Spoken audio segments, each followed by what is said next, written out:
दवा कारोबारी उमेश कोल्हे की हत्या को लेकर अमरावती की सांसद नवनीत राणा लगातार पुलिस की भूमिका पर सवाल उठा रही हैं। एबीपी न्यूज से एक्सक्लूसिव बातचीत में नवनीत राणा ने कहा कि अगर अमरावती की घटना की ठीक से जांच होती तो उदयपुर की घटना नहीं होती। जरा सुनिए क्या कहना है उनका। उनसे बात की हमारे सहयोगी मृत्युंजय ने।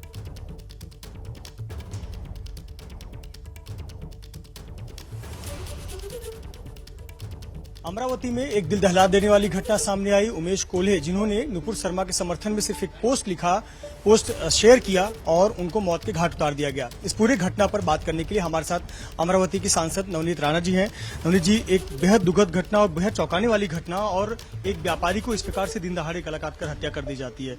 आप किस तरह से देखते हैं इस घटनाक्रम? मैं आपको एक बताना चाहूंगी कि इस जो उदयपुर की घटना हुई, जब वो वीडियो वायरल हुए और वीडियो जब देखा तो दिल दहल गया और दिल से आंखों तक खून के आंसू थे कि एक व्यक्ति जो अपनी विचारधाराओं को रखता है आगे, क्योंकि ये हिंदुस्तान है और ये हिंदुस्तान में अपनी विचारधारा एज ए फ्रीडम हम कभी भी कैसे भी कहीं पे भी रख सकते हैं।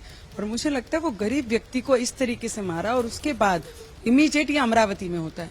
अमरावती में इसके लिए ज्यादा दुख हो रहा है कि पुलिस प्रशासन ने जिस तरीके से ये पूरी घटना को दबाने की कोशिश की, और जब हमने परिजनों से बात की, उनके रिलेटिव से बात की, उनके बेटे से बात की, उन्होंने कहा अगर ये चोरी की घटना होती तो शायद हमारे पास 35-36 हजार थे, वो भी वो लेके हमें भी मार के जाते थे। जो चोरी की दृष्टि से करते हैं तो उन्हें पूरी इन्फॉर्मेशन रहती है किसके पास कितना पैसा है, किसके पास कितना पैसा नहीं है। जब हम पुलिस डिपार्टमेंट से बार बार ये पूछ रहे हैं कि आप ये घटना पे क्या बता रहे हैं, क्या घटना की इंक्वायरी कर रहे हैं, इन्वेस्टिगेशन किस मोड पे जा रही है और कौन सी इन्वेस्टिगेशन आप कर रहे हैं, तो उन्होंने यही कहा कि ये चोरी की घटना हो सकती है मैडम, हम इस तरीके से इन्वेस्टिगेशन कर रहे हैं। 12 दिन इन्हें लगता है ये इन्वेस्टिगेशन के लिए। जब हम केंद्र की एजेंसी को पत्र लिखते हैं, अमित शाह जी को पत्र लिखते हैं, उनका धन्यवाद देती हूँ कि हमारी अमरावती में ऐसी घटना कहीं पर भी हुई तो वो इमीडिएट उस पर एक्शन लेते हैं और डिपार्टमेंट को, एनआईए को आदेश देते हैं कि इसकी इन्वेस्टिगेशन सेंट्रल एजेंसी करनी चाहिए। जब वो एजेंसी अमरावती पहुंचती है तब कमिश्नर ऑफ पुलिस बाहर आके प्रेस कॉन्फ्रेंस लेके ये बताती हैं कि ये नुपुर शर्मा को रिलेटेड हुआ सब्जेक्ट है, हिंदू विचारधाराएं रखने वाले व्यक्ति थे और इसके कारण ये घटना हुई है।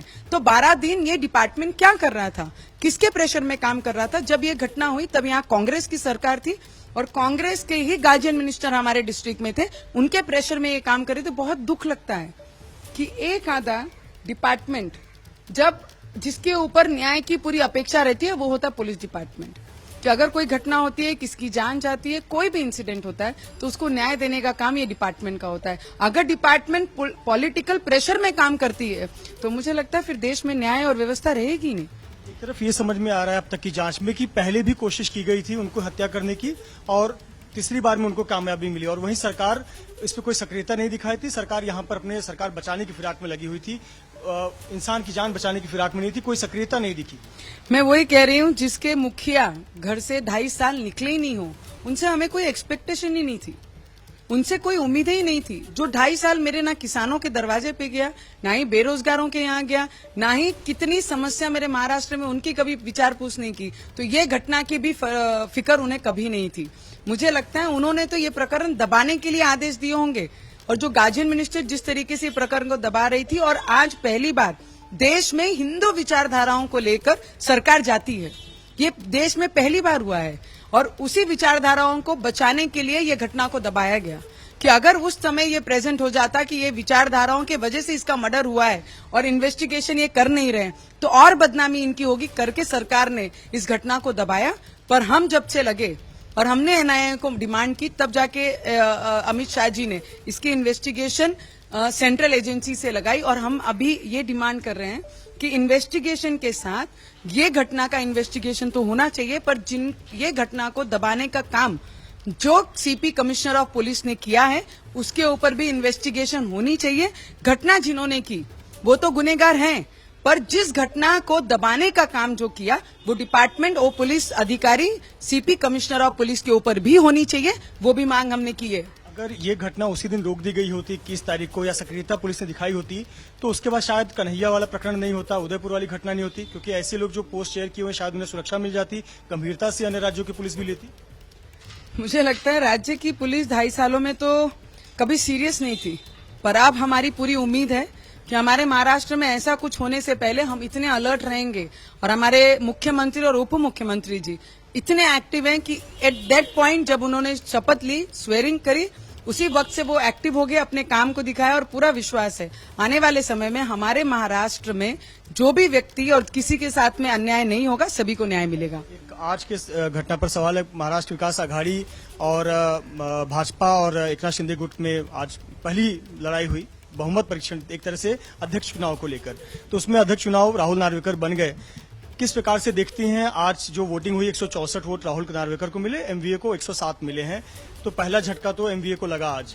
हाँ, मुझे लगता है झटका और हार उन्होंने उसी दिन मान लेनी चाहिए कि जिस दिन उनके 40 विधायक उन्हें छोड़कर बाहर चले जाते हैं। मुझे लगता है बहुत अनुभवी, मैं तो बहुत जूनियर हूँ, बहुत नई हूँ, मुझे इतना अनुभव नहीं, पर जितना मुझे पता है कि आज के जग में जीने वाले लोग ये जरूर समझ जाते हैं, घर का व्यक्ति अगर आपको छोड़ के जाता है तो इतना जरूर है कि वो आपके अगेंस्ट में काम कर रहा है। तो आप कौन से विचारधाराओं को लेके ये बता रहे हैं। और कई लोग तो आज भी कह रहे थे कि इनके साथ जो विधायक हैं वो टूटेंगे, वो वोट नहीं करेंगे, एब्सेंट रहेंगे, रहकर भी वोट नहीं करेंगे। कौन से सपनों में जी रहे हैं? आज तो अभी तो एक्सेप्ट कर लीजिए कि आपकी सरकार गई है और काम करने वाली सरकार आज है। बोलते हैं ना, हनुमान चालीसा में विश्वास रखने वाले इतने स्ट्रांग बिलीवर्स जो ये देश में है, सभी की दुआएं इस महाराष्ट्र के साथ थी। और ऐसा चमत्कार मेरे संकट मोचन ने हनुमान चालीसा ने दिखाया कि हनुमान चालीसा का जिसने विरोध किया उसके घर के व्यक्ति जो 45 साल से उनके साथ थे, वो 40 विधायक उनको छोड़ के जाते, वही चमत्कार हमारा कर सकता है। हनुमान चालीसा का ही चमत्कार है। बहुत बहुत शुक्रिया हमसे बात करने के लिए नवनीत राणा, जिनका कहना है कि हनुमान चालीसा का ही चमत्कार था कि 40 विधायक उद्धव ठाकरे को छोड़कर चले गए और आज सदन में जो अध्यक्ष पद है वो राहुल नार्वेकर जीते। कैमरामैन धर्मेंद्र पांडे के साथ मृत्युंजय सिंह, एबीपी न्यूज, मुंबई।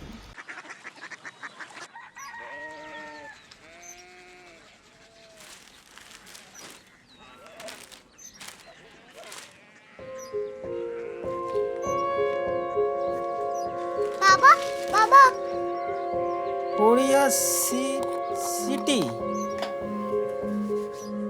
जानी ना।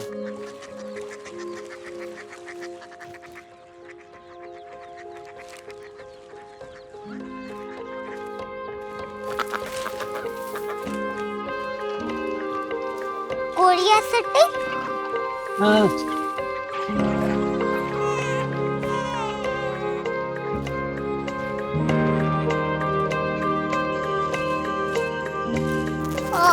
कोरिया सिटी कहाँ पे है?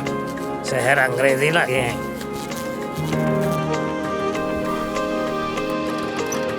कोरिया सिटी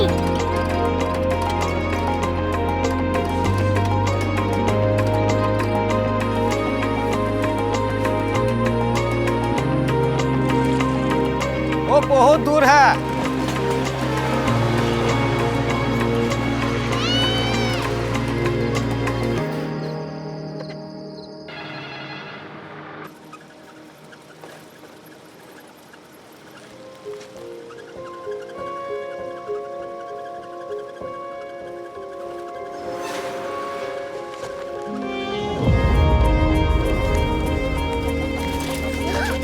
कोरिया सिटी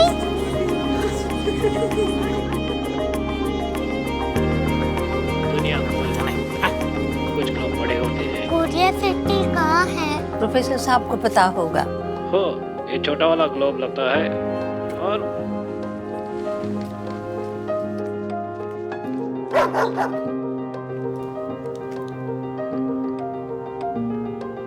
पता नहीं, मेरी बेटी से जाके मिल लो, शायद उसे मालूम हो।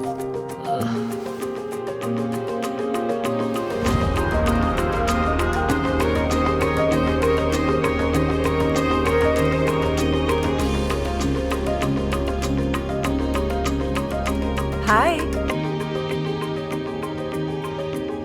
बाबा ने भेजा है। Come here. Korea city Korea city नहीं, क्यूरियोसिटी। वो क्या? That's what brought you here, जो तुम्हें यहाँ तक ले आया। क्यूरियोसिटी एबीपी न्यूज आपको रखे आगे।